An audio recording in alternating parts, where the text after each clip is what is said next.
একদিন এক নিঃস্ব লোক রাসূলের নিকট এসে কিছু সাহায্য চাইল। তখন রাসূলের নিকট কিছু ছিল না। তিনি লোকটাকে হযরত উসমানের নিকট পাঠালেন। দরিদ্র ব্যক্তিটি হযরত উসমানের গৃহে উপস্থিত হয়ে দেখে যে একদল পিঁপড়ে বেশ কিছু শস্য একটি স্তূপ থেকে গর্তে নিয়ে যাচ্ছে। হযরত উসমান শস্যগুলো একত্রিত করে কিছু শস্য পিঁপড়ে গর্তের কাছে ছড়িয়ে বাকিগুলো আবার স্তূপে রেখে দিচ্ছিলেন। লোকটি ধারণা করলো যে হযরত উসমান বড় কৃপণ। সে মনে মনে ভাবলো যে দরিদ্র হওয়া সত্ত্বেও সে নিজের পিঁপড়ের মুখ হতে শস্য কেড়ে নিত না, তাই কিছু না চেয়ে লোকটি চলে গেল।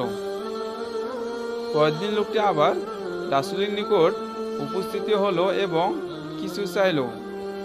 সে রাসূলকে জানালো যে কৃপণ উসমানের নিকট কিছু আশা করা যায় না, তাই সে কিছু চায়নি। রাসূল সাল্লাল্লাহু আলাইহি ওয়াসাল্লাম তাকে আবার হযরত উসমানের নিকট পাঠালেন।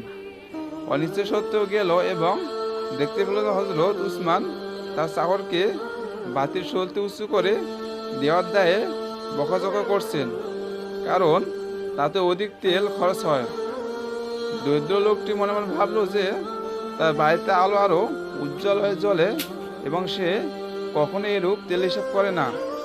হযরত উসমানের কৃপণতা সম্বন্ধে তার ধারণা আরও জোরদার হলো। কিছু না চেয়েই সে আবার রাসূল সাল্লাল্লাহু আলাইহি ওয়াসাল্লামের নিকট ফিরে গেল। হযরত উসমানের বিরুদ্ধে